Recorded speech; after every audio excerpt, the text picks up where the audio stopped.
அங்கங்கே சதறிட்டு இருக்க மைண்டை ஃப்ரீயாக விட்டுட்டிங்கன்னா பஞ்சாயத்து இல்லை. ஆனால் உயிர் போயிடும் சீக்கிரம், அடுத்த பிறவி என்பது உண்டு. ஒருநிலைப்படுத்தும் போது உஷ்ணம் கிளம்பத்தான் செய்யும், எந்த பயிற்சி எடுத்தீங்கனாலும்.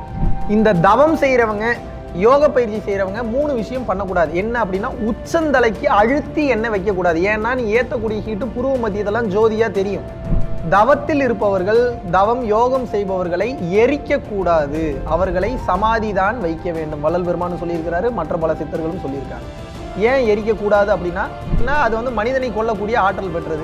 ரெண்டாவது, உயிர் பிராணனை டோட்டலாக எடுத்துரும். கத்திரிக்காயில் ஒன்றுமே கிடையாது, அதை எடுத்துருங்க. அது இன்னைக்கு வர கத்திரிக்காயில் ஒன்றுமே கிடையாது, தயவு செஞ்சு எடுத்துருங்க, அதை பயன்படுத்தாது. அடுத்த நாள் காலையில் அந்த தண்ணி மூடி வச்சுட்டு எடுத்து பார்த்தீங்கன்னா கழிவுகள்லாம் மேலே வந்துடும். அதை எடுத்து கீழே கூட்டிட்டு அந்த தண்ணி எடுத்து கொடுத்தீங்கன்னா உலகத்திலேயே தி பெஸ்ட் வாட்டர் அதுதான். அப்படிங்க, நல்லா சாப்பிடுங்க. ரொம்ப படபடப்பா பதட்டம் பயமா இருக்குன்னா நல்லா சாப்பிட்டு நல்லா தூங்கணும். சாப்பிட்டு தூங்கணும். இதுதான் ஒரே வழி.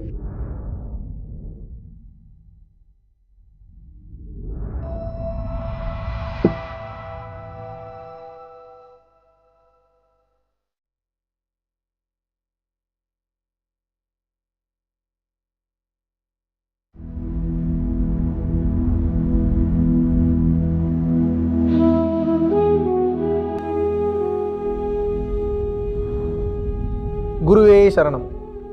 அனைவருக்கும் வணக்கம். நவம்பர் 26, 2022 பரம்பொருள் யோகம் ஒரு நாள் நேரடி வகுப்பு மலேசியாவில் உள்ள பினாங் அப்படின்ற இடத்துல வந்து அனௌன்ஸ் பண்ணுறோம். ஸோ மலேசியா மற்றும் அதை சுற்றியுள்ள நபர்கள் தாராளமாக இந்த வகுப்பில் கலந்து கொண்டு பயன்பெறலாம். கீழே டெஸ்கிரிப்ஷனில் உள்ள கான்டாக்ட் நம்பருக்கு ஃபோன் பண்ணி உங்களது பெயர்களை முன்பதிவு செய்து கொள்ளலாம். ஓகே, இன்றைக்கி எந்த டாப்பிக்கை பற்றி பார்க்க போகிறோம்னா, ஆல்ரெடி இதை பற்றி பேசியிருக்கேன், இருந்தாலும் இன்னும் கொஞ்சம் எலாபரேட்டடாக பேசினா நல்லா இருக்கும்னு நினைக்கிறேன். தவம் செய்வதனால் அல்லது தியானம் செய்வதனால், தவம் தியானம்னாவே என்ன? மனம் ஒருநிலைப்படுத்துவது, ஒளியை பார்ப்பது தான். மனம் ஒருநிலைப்படும் போது என்னாகும்? அணுக்கள் ஒன்று சேரும். அணுக்கள் ஒன்று சேரும் போது என்னாகும்? எனர்ஜி அதிகமாகும். எனர்ஜி அதிகமாகும் போது என்ன? ஹீட் ப்ராசஸ் ஆகும். அந்த உஷ்ணத்தை சுத்த உஷ்ணமாக மாற்ற வேண்டும். சில பல பயிற்சிகள் பண்ணும்போது அசுத்த உஷ்ணமாகும். ஆனால் அசுத்த உஷ்ணத்தையே சுத்த உஷ்ணமாக மாற்றக்கூடிய வல்லமை புருவ மத்திய கவனத்திற்கு உண்டு. வள்ளல் பெருமான் தான் இதை கிளியராக சொல்றார். மற்ற யோக பயிற்சிகள் செய்யும் போது ஏற்படக்கூடிய அசுத்த உஷ்ணத்தை கூட புருவ மத்தியத்தில் ரெகுலராக நீங்கள் கவனம் வைக்கும் போது அந்த அசுத்த உஷ்ணத்தை சுத்த உஷ்ணமாக மாற்றுகிறது. இருந்தாலும் கூட அந்த சுத்த உஷ்ணமே உடம்புல சில பல வேதிவினை மாற்றங்களை ஏற்படுத்தும், சில பல அசௌகரியங்களை ஏற்படுத்தும். நம்ம ஒரு கம்ப்ளீட்டான லைஃப் நம்ம லீவ் பண்ணிட்டு இருக்கோம் நினச்சிட்டு இருப்போம். ஆனால் அது கர்மாவில் தான் நம்ம குருமா கிளறிட்டு இருக்கோம், அது நமக்கு தெரிய மாட்டேங்குது. நாளை பின்ன ஏகப்பட்ட பஞ்சாயத்து வரும், அடுத்தடுத்த பிறவிகள் வரும். அதுலலாம் இருந்து கடந்து நம்ம ஜெயிக்கணும்னா யோக பயிற்சி பண்ணணும், தவம் பண்ணணும். அதுபோல் ஜீவகாருண்ய ஒழுக்கத்தோடு இருக்கணும். ஜீவகாருண்யம் செய்தாலும் உஷ்ணம் கிளம்பும், புரிஞ்சுக்கணும். நீங்க ஆத்ம விசாரம் பண்ணாலும் உஷ்ணம் அதிகமாகும், கவனிக்கணும். நீங்க விசார அதி உஷ்ணம்னு சொல்றாங்க, அதுலயும் உஷ்ணம் கிளம்பும். அங்கங்க சதறிட்டு இருக்க மைண்டை ஃப்ரீயா விட்டுட்டீங்கன்னா பஞ்சாயத்து இல்லை. ஆனா உயிர் போயிடும் சீக்கிரம், அடுத்த பிறவி என்பது உண்டு. ஒருநிலைப்படுத்தும் போது உஷ்ணம் கிளம்பத்தான் செய்யும், எந்த பயிற்சி எடுத்தீங்கனாலும். ஜீவகாருண்ய ஒழுக்கத்தோட கருணை உணர்வோட ஆன்மா உருக்கம் அடைந்தாலும் உஷ்ணம் ஏற்படும். தவம் யோக பயிற்சி செய்தாலும் உஷ்ணம் ஏற்படும். விசாரம் கேள்வி கேட்டாலும், ஆத்மாவை விசாரம் செய்தாலும் உஷ்ணம் என்பது ஏற்படும். ஆக மொத்தம் உஷ்ணம் ஏற்படும். இதை எப்படிங்க சமன்பாடு படுத்துறது? ரொம்ப சிம்பிள். இதுக்கு பயப்படணுன்ற அவசியம்லாம் இல்லை. உயிர் போகிற அளவுக்குலாம் திங்க் பண்ணாதீங்க. அது வந்து அறியாமையின் வெளிப்பாடு தான். ஹீட் ஏறும்போது நியூட்ரலைஸ் பண்ணணும், அவ்வளோதான். ஹீட் ஏறும்போது எப்படி நியூட்ரலைஸ் பண்ணுறது அப்படின்னு கிளியராக சொல்கிறேன், நல்லா புரிஞ்சுக்குங்க. மெயினாக இந்த பயிற்சி செய்கிறவங்க கம்பல்சரி பெண்கள் வந்து வெள்ளி மற்றும் செவ்வாய், ஆண்கள் வந்து புதன் மற்றும் சனிக்கிழமை எண்ணெய் தேய்த்து குளிக்க வேண்டும். எண்ணெய் தேய்ச்சி குளிக்கும் போது ஒரு விஷயம் மெயினாக சொல்கிறேன், பயிற்சி பண்ணுறவங்களுக்கு மட்டும் நான் சொல்கிறேன். நார்மலாக இருக்கிறவங்க உச்சியில் எண்ணெய் வச்சுக்கோங்க, பிரச்சனை இல்லை. இந்த தவம் செய்கிறவங்க, யோக பயிற்சி செய்கிறவங்க 3 விஷயம் பண்ணக்கூடாது. என்ன அப்படின்னா, உச்சந்தலைக்கு அழுத்தி எண்ணெய் வைக்கக்கூடாது. ஏன்னா நீ ஏற்றக்கூடிய ஹீட்டு புருவ மத்தியதெல்லாம் ஜோதியாக தெரியும். புருவ மத்தியத்தில் ஜோதியாக தெரியும் போது உச்சந்தலையில் அழுத்தி எண்ணெய் வச்சிங்கன்னா என்ன ஆகும்னா, இதுதான் உச்சினா எது? குழந்தைக்கு அந்த உச்சி துடிக்கக்கூடிய இடம். அழுத்தி எண்ணெய் வச்சிங்கன்னா என்ன ஆகும்னா, ஹீட்டு பூரா கீழே இறங்கிடும். கீழே இருக்கக்கூடிய எனர்ஜி ஏற்றி தான் மேலே கொண்டு போய் ஜோதியை பார்க்குறீங்க. அதுதான் ஞானம், அதான் சித்தி, அதான் முத்தி, அதான் அத்தனை கர்ம சித்தி, யோக சித்தி, ஞான சித்தி, சர்வ சித்தி, அத்தனை சித்திகளையும் அழிக்க வல்லது அதான். அப்போ நீ அந்த ஹீட் இறங்கிட்டீங்கன்னா எப்படி உங்களுக்கு ஜோதி தெரியும்? பரஞ்சோதி மகான் வேதாத்ரி மகரிஷி ஆகிட்டாங்கன்னா முதல் சத்தியமும் உச்சிக்கு எண்ணெய் வைக்கக்கூடாதுன்றது தான். இப்போ நிறையா பேர் சரியாக யோக பயிற்சி பண்ணுறவங்களே உபதேசம் பண்ணுறவங்களும் உச்சிக்கு எண்ணெய் வைக்கக்கூடாதுன்றதை சொல்லி தரதில்லை. அதனால் தயவு செய்து பரம்பொருள் யோகியில் மட்டும் கிடையாது, வேறு எந்த யோக பயிற்சி பண்ணுறவங்களாக இருந்தாலும் உச்சிக்கு மட்டும் அழுத்தி எண்ணெய் வைக்காதீங்க. வச்சிங்கன்னா ஹீட்டு கீழே இறங்கிடும். ஹீட்டு கீழே இறங்கிடுச்சுன்னா மறுபடியும் ஜோதியை பார்ப்பது மிக மிக மிக கடினம். அப்போ என்னங்க நான் எண்ணெயே வைக்கக்கூடாதான்னு கேட்டால் அப்படி இல்லை. முடியில் வச்சுக்கோங்க, மேலாப்பில் வச்சுக்கோங்க. ஏன்னா நரைச்சிடக்கூடாது, வேறு ஏதாவது பிரச்சனை வந்துடக்கூடாதுன்றக்க முடியில் வச்சுக்கலாம். அழுத்தி அந்த நம்ம ஹெட் மசாஜ் பண்ணும்போது தலையில் உச்சந்தலையில் அழுத்தி வைப்பாங்க தெரியுமா, அப்படி நீங்கள் அழுத்தி வச்சிங்கன்னா ஜோதியை பார்க்க முடியாது, பல வருட தவமும் வீணாகிவிடும். இதை ஃபஸ்ட்டு பண்ணக்கூடாது. ரெண்டாவது என்ன பண்ணக்கூடாது அப்படின்னா, தவம் செய்யக்கூடிய யோகிகள் ரத்த தானம் செய்யக்கூடாது. நல்லா புரிஞ்சுங்க, இது கான்ட்ரோவர்ஷியலான விஷயம். நான் நார்மல் பீப்புளை ரத்த தானம் பண்ணாதீங்க அப்படின்னு நான் சொல்லலை. தவம் செய்யக்கூடிய யோகிகள் நிச்சயமாக ரத்த தானம் செய்யக்கூடாது. சித்தர் பெருமக்களே சொல்லியிருக்காங்க. இது என்னுடைய கருத்து கிடையாது. காரணம் என்ன அப்படின்னா, தவம் செய்ய செய்ய பல வருட உழைப்பு சாதாரண விஷயமே கிடையாது. அது எல்லாமே அருளாக மாறி இருக்கும். உங்களுடைய நீங்கள் சேர்த்து வச்ச மொத்த எனர்ஜி வேஸ்ட்டாக போயிடும். அப்படியே நீங்கள் கொடுத்தீங்கன்னா உங்களுடைய உழைப்பிற்கு பலனே இல்லாமல் போயிடும். அதனால் உங்களுக்கு ரத்த தானம் செய்யணும் அப்படின்ற விருப்பம் இருக்குது அப்படின்னா, உங்களுக்கு தெரிந்த உங்களுக்கு சொந்தக்காரங்களோ உங்களோட நண்பர்களே கூட்டிகிட்டு போய் ரத்த தானம் கொடுங்க. நீங்கள் தவம் பண்ணுறீங்கன்னா புரிஞ்சுக்கிறவங்கள கூப்பிட்டு போங்க. மூணாவது விஷயம் பார்த்தீங்கன்னா, தவத்தில் இருப்பவர்கள், தவம் யோகம் செய்பவர்களை எரிக்கக்கூடாது, அவர்களை சமாதி தான் வைக்க வேண்டும். வள்ளல் பெருமானும் சொல்லியிருக்கிறாரு, மற்ற பல சித்தர்களும் சொல்லியிருக்காங்க. ஏன் எரிக்கக்கூடாது அப்படின்னா பல்வேறு காரணங்கள் இருக்குது. இந்த காரணம்லாம் நான் சொன்னேன்னா ஏதோ பைத்தியாரம் வளர்றான்ற மாதிரி தான் இருக்குது. இப்போதைக்கு நீ தெரிஞ்சுக்க வேண்டியது என்ன, சமாதி வைக்கும் போது அந்த உடலுக்கும் அந்த உயிரிற்கும் ஒரு பெரிய கனெக்டிவிட்டி இருந்துக்கிட்டே இருக்கும். ரெயின்போ வாரியர்ஸ் ஆஃப் தி ரெயின்போன்னு சொல்லுவாங்க ஒரு சில வார்த்தைகள். இந்த உலகம் அழிவு நிலைக்கு ஏற்படுத்தப்படும் போது, இறைவன் அனுகிரகம் செய்யும் போது அந்த ஆன்மாக்கள் தேவைப்படக்கூடிய உடலை எடுத்து இந்த உலகில் உள்ள மனிதர்கள் ஹெல்ப் பண்ணுன்னு சொல்லி ஒரு கூற்று இருக்குது, சித்தர் பெருமக்களோட கூற்று இருக்குது.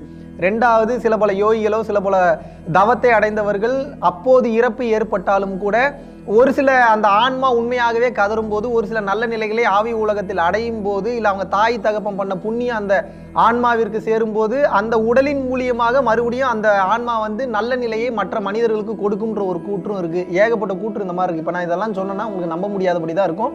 மெயினாக இப்போதைக்கு ஒன்று தெரிஞ்சுக்கங்க, யோகம் தவம் செய்பவர்களை எரிக்கக்கூடாது, சமாதி தான் வைக்க வேண்டும்.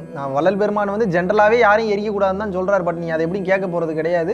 அதனால் அட்லீஸ்ட் நம்ம இந்த தவம் யோகம் செய்யக்கூடிய நம்ம ஃபேமிலியில் பரம்பொருள் ஃபேமிலி சொல்ல, இந்த தவம் யோகம் செய்யக்கூடிய எல்லாரையும் சேர்த்து தான் நான் ஃபேமிலின்னு சொல்கிறேன்.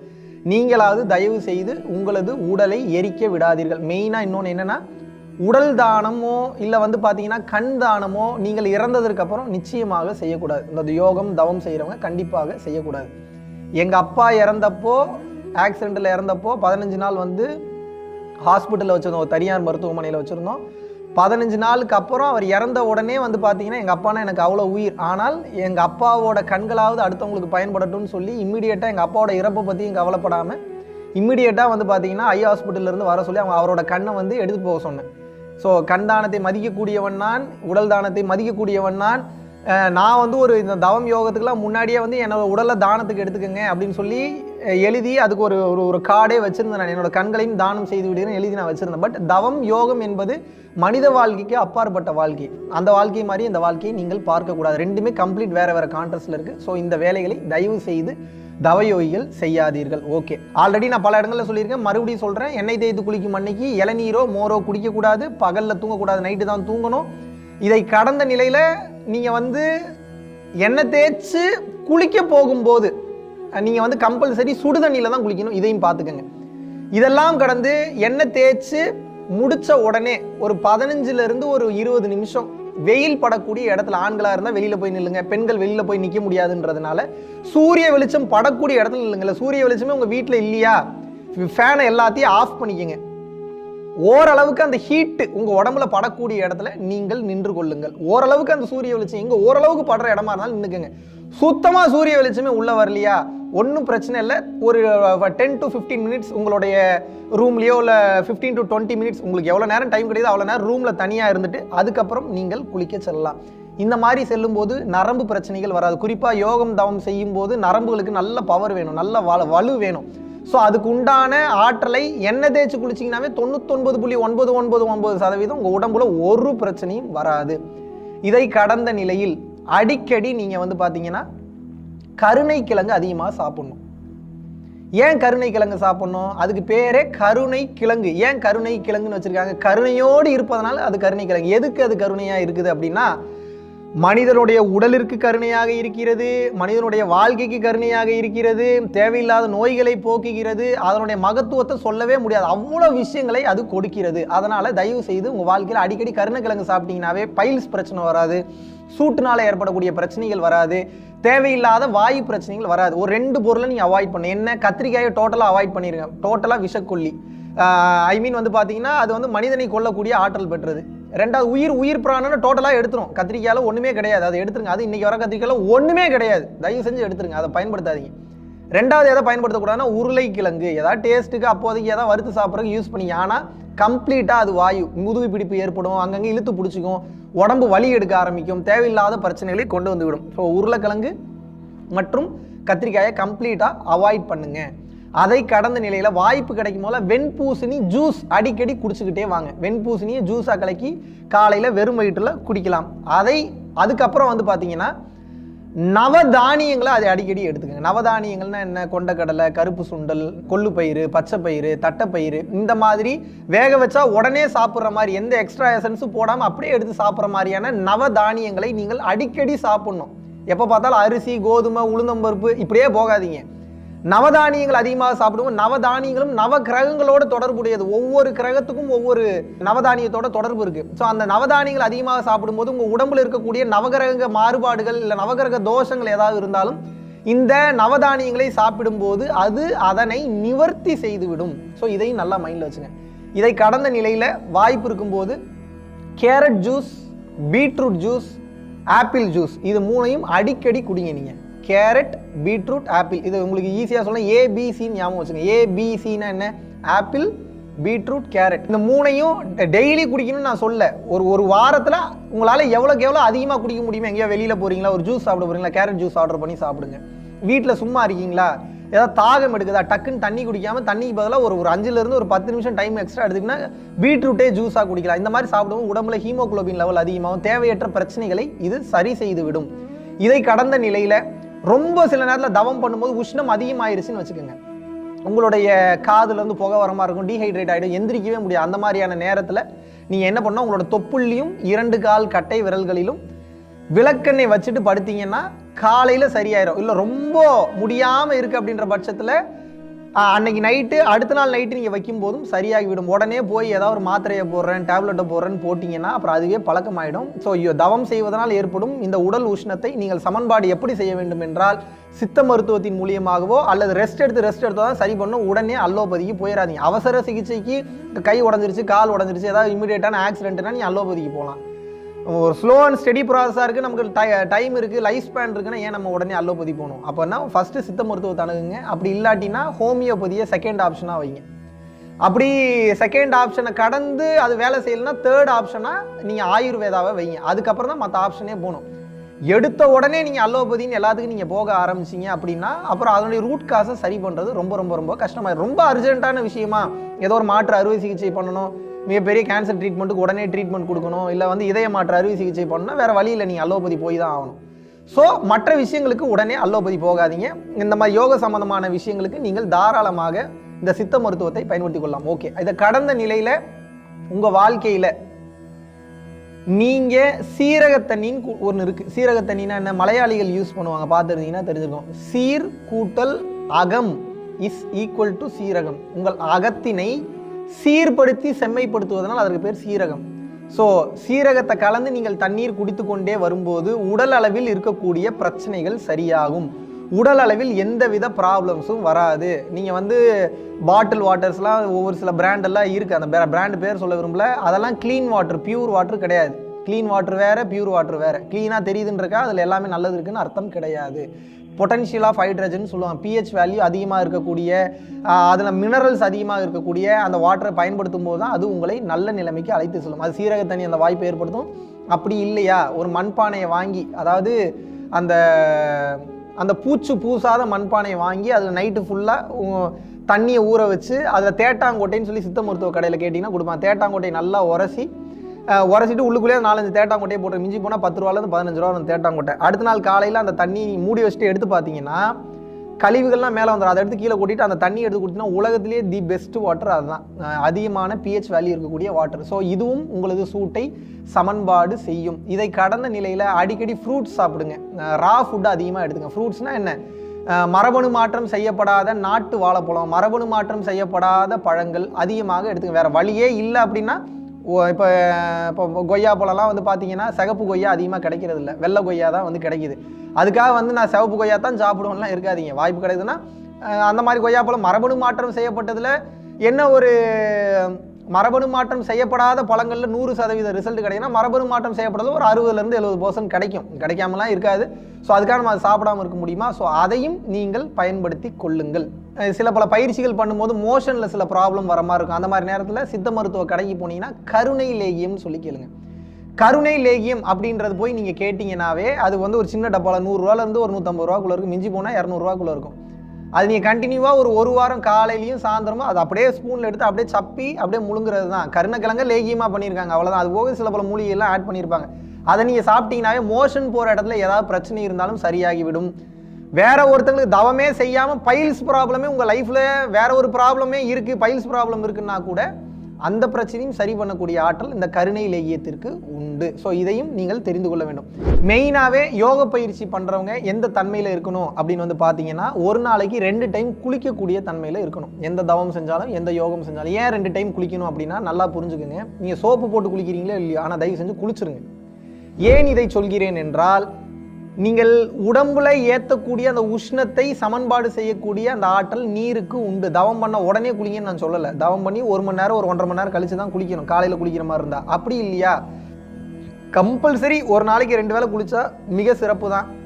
அதில் தவம் யோகம் பண்ணுறவங்க பச்சை தண்ணியில் குளிச்சிங்கன்னா இன்னும் மிக மிக மிக மிக மிக சிறப்பு. 2வது பச்சை தண்ணியில் குளிச்சு பழகிட்டீங்கன்னா எங்கே போனாலும் உங்கள் உடம்புக்கு செட் ஆயிரும். நான்லாம் சுடு தண்ணி வந்து பார்த்தீங்கன்னா ரொம்ப ரேராக தான் குளிக்கிறோம், ரொம்ப ரொம்ப ரொம்ப ரொம்ப ரேர்.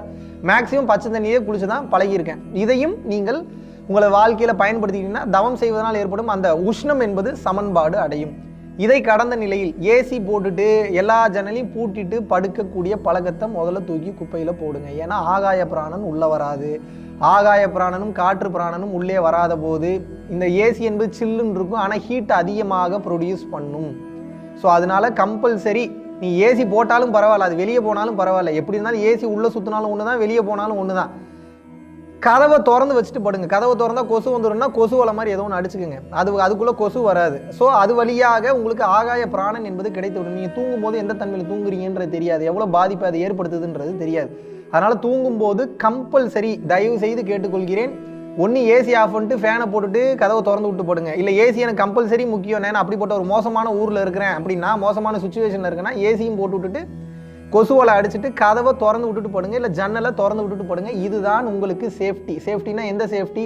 உயிருக்குண்டான சேஃப்டி. ஏன்னா இப்படி இருக்கும்போது தான் உள்ளுக்குள்ள வாயு மாற்றங்கள் தப்பாக நடக்காது, மற்ற சில ப்ராப்ளமும் நிச்சயமாக உங்களுக்கு வராது. ஸோ இதை மெயினாக நீங்கள் வந்து மைண்டில் எடுத்துக்கணும். இந்த யோக பயிற்சிகள் பண்ணாலுமே தலைவலி வர மாதிரியான ஒரு ஃபீல் இருக்கும், சில நேரம் தலைவலியே வந்துடும். காரணம் என்ன அப்படின்னா, கீழே இருக்கக்கூடிய ஆற்றலை மேல் நோக்கி எழுப்புவதற்கு பேர் தான் யோக பயிற்சி. இந்த மேல் நோக்கி எழுப்பும்போது எங்கே போகும்னா முதல்ல தலைக்கு தான் போய் நிற்கும். ஸோ இதுக்கு முன்னாடி வாழ்க்கைனா என்னென்னு தெரியாதவங்க, யோகம்னாவே பயிற்சினாவே என்னென்னு தெரியாதவங்க இந்த யோக பயிற்சியை பண்ணும்போது தலைவலி எடுக்கத்தான் செய்யும். இதுக்கு ரொம்ப ரொம்ப சிம்பிளான ஒரு விஷயத்தை ஆல்ரெடி நான் கிளியராக சொல்லியிருக்கேன். உங்களது மூலாதாரத்தை கவனித்து பழக வேண்டும். எது மூலாதாரம்? முதுகுத்தண்டு இருக்குது, அந்த முதுகுத்தண்டு எங்கே கீழே முடிகிறதோ அந்த முடிகிற இடம் டெயில், அது கிடையாது. அது கீழே ஆசனவாயிருக்கும், அதுவும் மூலாதாரம் கிடையாது. டெயிலுக்கும் ஆசனவாய்க்கு நடுவில் ஒரு சதை போன்ற ஒரு அமைப்பு இருக்கும், அந்த இடத்துக்கு பேர் தான் மூலாதாரம். சிவானந்த பரமஹம்சர் இதை தான் ஆக்சுவல் மூலாதாரம்ன்றார், அதுவும் உண்மைதான். இது மேல் மூலாதாரம், இது கீழ் மூலாதாரம். நீங்கள் மூலாதாரத்தை கவனித்து பழகணும். எப்படி? கண்ணை மூடி நிமிர்ந்து உட்காந்து அந்த மூலாதாரத்தில் கவனம் வைக்க வைக்க வைக்க வைக்க ஒரு 1/2 ஹவர்லேருந்து 1 ஹவர் டெய்லியும் பண்ணணும்னு அவசியம் இல்லை, ஒரு வாரத்துக்கு ஒரு டைம். அதுக்கப்புறம் வந்து நீங்கள் ரெகுலராக மூலாதாரத்தை கவனித்து பழகிட்டீங்கன்னா அதுக்கப்புறம் உங்களுக்கு தலை வலிக்கவே வலிக்காது. இப்போ நான் மூலாதாரத்தை கவனிச்சு கிட்டத்தட்ட ஒரு 5 வருஷம் ஆச்சு. நான் மூலாதாரத்தை கவனிக்கவே, ஏன்னா தலைவலி டோட்டலாகவே போயிடுச்சு. ஆரம்ப காலகட்டத்தில் தலை வலிப்பது போன்று தெரியும், ஆனால் அந்த எனர்ஜி உங்களுக்கு நல்லா பழக்கம் ஆயிடுச்சு அப்படின்னா நீங்கள் அதுக்கப்புறம் நீங்கள் வந்து உங்களுடைய மூலாதாரத்தை கவனிக்க வேண்டிய அவசியம் இல்லை. வேதாத்ரி ஐயா அதை என்னன்னு சொல்கிறாருன்னா சாந்தி தவம்னு சொல்கிறாரு. பரஞ்சோதி மகான் ஐயா வந்து இதை இறங்குபடி அப்படின்னு வந்து சொல்கிறாங்க. இதை நம்ம பாஷையில் பார்க்கணும்னா ஏற்றிய எனர்ஜியை இறக்குறோன்னு பார்த்துக்குங்க, எப்படி வேணாலும் நீங்கள் பேர் வச்சுங்க. ஆனால் மேட்ரு என்ன? ரொம்ப தலைவலிக்கும் போது மூலாதார கவனம் என்பது அவசியம் ஆகிறது. மெயினாக இந்த யோகம் செய்வதனால் ஏற்படும் இந்த உடல் உஷ்ணத்தை சமன்பாடு செய்யக்கூடிய அந்த ஆற்றல் நம்ம கொடுத்துட்டு இருக்கக்கூடிய இந்த ஜீவ சஞ்சீவினி அது மட்டும் இல்லாமல் வைரதேகி இது இரண்டிற்கும் உண்டு. ஸோ இந்த ஜீவ சஞ்சீவனியும் சரி வைரதேகியும் சரி ரெகுலராக நீங்கள் எடுத்துக்கொண்டே வரும்போது உங்களது உயிராற்றலை பெருக்குகிறது, தேவையற்ற நோய்களை சரி செய்கிறது, உங்களோட உடல் ரீதியாகவும் மன ரீதியாகவும் இருக்கக்கூடிய பிரச்சனைகளை சரி செய்கிறது. எல்லாத்திற்கும் மேலே உயர்ந்த கட்ட நிலைகளை வாரி வாரி வழங்கக்கூடிய ஆற்றல் இந்த ஜீவ சஞ்சீவினிக்கும் இந்த வைரதேகிக்கும் உண்டு. ஸோ இந்த தன்மையில் நீங்கள் வாழ்ந்து கொண்டே வரும்போது உங்கள் வாழ்வு உடல் அளவிலும் சரி மன அளவிலும் சரி மிக சிறப்பான நிலை அடையும். மெயினாக இந்த யோகம் தவம் பண்ணும்போது எதுக்கு பயப்படாதீங்க. நீங்கள் பயப்பட ஆரம்பிச்சிட்டிங்கனாவே முடிஞ்சு போச்சு. நீங்கள் ஐயோ எனக்கு இதாயிருமோ அதாயிருமோ, என் பொண்டாட்டி யார் பார்த்துப்பா, குழந்தைங்களை யார் பார்த்துப்பா, புருஷனை யார் பார்த்துப்பானே முடிஞ்சு போச்சு. நீ இப்போ அந்த பக்கம் தலை வச்சு படுக்கிறதுக்கு வாய்ப்பே கிடையாது. ஸோ உங்களிடம் கேட்டுக்கொள்வது என்ன, எது நடந்தாலும் உங்களை மனித நிலையிலிருந்து யோக நிலைக்கு தெய்வீக நிலைக்கு மாற்றுகிறது. தெய்வீக நிலை என்பதே என்ன, லைட் பார்ட்டிகளாக ஒளியாக மாறக்கூடிய அந்த வேலை. அதை நோக்கி போகும்போது உடல் ஒரு சில மாற்றங்களுக்கு உட்பட்டு தான் ஆகணும். இப்போது கிரேப் ஜூஸ் வேணும்னு சொல்கிறீங்க, ஏற்றுக்கிறேன் நான். கிரேப் மிக்சிக்குள்ளே அரைப்படலை, அந்த அந்த அந்த அழுத்தத்துக்கு உட்படலைன்னா எப்படி உங்களுக்கு கிரேப் ஜூஸ் கிடைக்கும்? எனக்கு புரியலையே. எனக்கு நல்ல உடம்பு நல்ல ஆரோக்கியமாக இருக்கணுன்றீங்க, அரிசியும் கோதுமையான சப்பாத்தியும் இல்லை தோசையும் இல்லை மற்ற பழங்களும் கடிச்சு மென்று சாப்பிட்டு அந்த வலி வேதனைகளுக்கு உட்படலை அப்படின்னா உங்களுக்கு எப்படி எனர்ஜி கிடைக்கும்?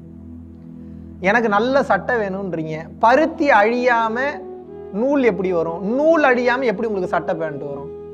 அப்போ உலகத்தோட தத்துவம் என்ன, ஒன்றின் அழிவில் தான் இன்னொன்றின் தொடக்கம் இருக்கிறது. உலக வாழ்க்கையை நீங்கள் அர்ப்பணிக்கணும். அர்ப்பணிக்கணும்னா என்ன, இங்கே விட்டுட்டு ஓடிட்டு காட்டுக்குள்ளே ஓடிடுங்கன்னு சொல்ல, இதெல்லாம் போய் இறைவன் தான் மெயின் சொல்லி அந்த அர்ப்பணிப்போடு தொடர்ந்து பயிற்சி செய்து கொண்டே வரும்போது அந்த அர்ப்பணிப்பிற்கும் அந்த கட்ஸுக்கும் அந்த போல்டுனஸுக்கும் அந்த வைராகியத்துக்கும் இறைவன் உங்களுக்கு அனைத்து பொருட்களையும் அனைத்து வளங்களையும் அனைத்து அருளையும் அனைத்து சக்திகளையும் உங்களுக்கு வழங்கியே தருவார். இதில் எந்த வித மாற்று கருத்தும் இல்லை. இதையும் நீங்கள் மெயினாக மைண்டில் வச்சுக்கணும். இதெல்லாம் கடந்த நிலையில் ரொம்ப சில நேரத்தில் இந்த பயிற்சி பண்ணும்போது கொஞ்சம் டீஹைட்ரேட் ஆகிற மாதிரி இருக்கும், ரொம்ப தண்ணி தாக எடுக்கும். அந்த மாதிரியான நேரத்தில் ஒரு வாரம் கூட பயிற்சி செய்யாமல் கூட விடுங்க, தப்பே கிடையாது.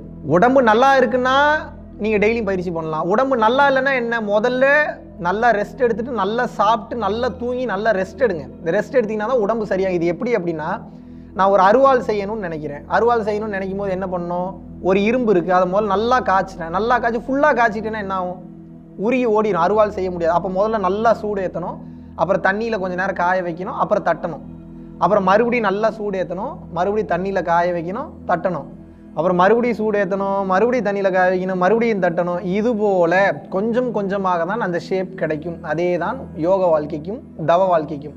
அப்போ நீங்கள் என்ன பண்ணணும், உடம்பில் உஷ்ணம் ஏற ஏற ரொம்ப உஷ்ணம் ஏற்றிங்கன்னா உருகி ஓடி போயிடும். பயப்படாதீங்க. எந்த சூழ்நிலையும் பொறுமை காத்து நீங்கள் பயணம் செய்ய வேண்டும். நல்லா முடியல சில நேரத்தில் அப்படின்னா, சில நேரத்தில் நானே முடியாமல் படுத்துப்பேன், உடம்புலாம் ஒரு மாதிரி சிவரியாக இருக்கிற மாதிரி. காரணம்னா உள்ளுக்குள்ளே அந்த கெமிக்கல் ரியாக்ஷன் ஆல்கெமிக்கல் ப்ராசஸ் நடந்துட்டு இருக்குன்னு அர்த்தம். அதை நீங்கள் ஏற்றுக்கணும். இதனால தான் தீட்சை கொடுக்குறதுக்கு முன்னாடியே ஆன்லைன்லையும் சரி நம்ம நேரடி கிளாஸ்லையும் சரி இதுக்கெல்லாம் தயார் நிலையில் இருக்கிறவங்க மட்டும் பயிற்சி வாங்கிக்கோங்க. அப்படி இல்லாட்டினா தயவு செய்து உங்களது இல்லத்திற்கு தாராளமாக நீங்கள் செல்லலாம். ஏன்னா சும்மா இருந்த சங்க ஊதிக்கு எடுக்கிற மாதிரி அப்புறம் தீட்சை கொடுத்தாச்சுன்னா அந்த இடம் ஆக்டிவேட் ஆயிடுச்சுன்னா பயிற்சி பண்ண ஆரம்பிச்சுன்னா இன்னும் பக்காவாக வேலை செய்ய ஆரம்பிச்சிடும். இப்போ வேலை செய்ய ஆரம்பிக்கும் போது தகுதியான நபர்கள் இதுக்கு எனக்கு ஓகே, இந்த மாற்றத்தை நான் ஏற்றுக்கிறவன்றவங்களுக்கு மட்டும்தான். இதனால தான் நான் தீட்சை கொடுக்குறது, எல்லாத்துக்குமே தீட்சை கொடுப்பது கிடையாது. ஸோ இந்த உண்மையும் புரிந்து கொள்ளுங்கள். இதை கடந்த நிலையில் ரொம்ப முடியல அப்படின்னா, டீஹைட்ரேட் ஆச்சுன்னா நல்ல தண்ணி குடிங்க, நல்ல ஜூஸ் சாப்பிடுங்க, நல்லா சாப்பிடுங்க. ரொம்ப படபடப்பா பதட்டம் பயமாக இருக்குன்னா நல்லா சாப்பிட்டு நல்லா தூங்கணும். சாப்பிட்டு தூங்கணும். இதுதான் ஒரே வழி. இதை விட்டுட்டு வேறு ஏதாவது மருந்து சாப்பிட்டா சரியாயிருமா, அதை சாப்பிட்டா சரியாயிருமா, இதுக்கெல்லாம் மருந்து எங்கேயுமே கிடையாது. ஏன்னா உள்ளுக்குள் நடக்கக்கூடிய ஆல்கெமிக்கல் ப்ராசஸ்க்கு எங்கே போய் நீங்கள் மருந்து நீங்கள் ரெடி பண்ணுவீங்க? இந்த தன்மையில் செயல்படும் போது உங்களது உடம்பு சமன்பாடு அடையும். ஹீட்டை ரொம்ப ஈஸியாக நியூட்ரலைஸ் பண்ணலாம். ஹீட்டை ஒரு வருஷம் 2 வருஷம் நியூட்ரலைஸ் பண்ணி கற்றுக்கிட்டீங்கன்னா அப்புறம் உங்கள் உடம்பு ஆட்டோமேட்டிக்காகவே எந்த எக்ஸ்டர்னல் பொருளே இல்லாமல் ஆட்டோமேட்டிக்காகவே அந்த தன்மைக்கு சென்று விடும். மெயினாக உங்கள் சாப்பாட்டில் டெய்லி நெய் சேர்த்து சாப்பிட்டுட்டு வாங்க. எப்போ உங்கள் சாப்பாட்டில் டெய்லினா நீங்கள் நிறையா ஊற்றி சாப்பிட்றாதீங்க. இப்போ மத்தியான சாப்பாடு சாப்பிட்றீங்க அப்படின்னா அந்த மத்தியான சாப்பாட்டில் கொஞ்சோண்டு நெய் சேர்த்து சாப்பிட்லாம். இந்த காலையில் தோசை சாப்பிட்றீங்கன்னா காலையிலையும் அந்த தோசையில் கொஞ்சம் நெய் சேர்த்து சாப்பிடலாம். ஒரு நாளைக்கு ஒரு முறை நெய் சேர்த்து சாப்பிடுங்க. 3 வேளையும் நெய் சேர்த்துக்கணுன்ற அவசியம் இல்லை. நிறையா நெய் சேர்த்துக்காதீங்க. ஏகப்பட்ட நெய் சேர்த்துக்கிட்டீங்கனாலும் இது தேவையில்லாத பிரச்சனைகளை உங்கள் உடல் அளவில் ஏற்படுத்தும். ஒரு நாளைக்கு ஒரு வேளை கொஞ்சோண்டு நெய் உங்கள் உடம்பில் சேர்த்து சாப்பிட்டு கொண்டே வரும்போது இந்த உஷ்ணம் என்பது கம்ப்ளீட்டாக உங்களது கண்ட்ரோலிற்கு வந்துவிடும். இந்த தன்மையில் நீங்கள் செயல்படும் போது உச்சகட்ட நிலையை நீங்கள் தாராளமாக அடைவீர்கள். ஸோ ஒரு சில பேருக்கு டவுட் இருக்கும், வள்ளல் பெருமான் நெய் சாப்பிடக்கூடாதுன்னு இருக்கிறாரு, அவர் ஏன் என்ன காரணத்தினால சொன்னார்? இப்போ வள்ளல் பெருமான் சொன்னால் எல்லாத்தையும் இன்றைக்கி நீ ஃபாலோ பண்ணக்கூடிய தன்மையில் இன்றைக்கி இந்த உலகம் இல்லை.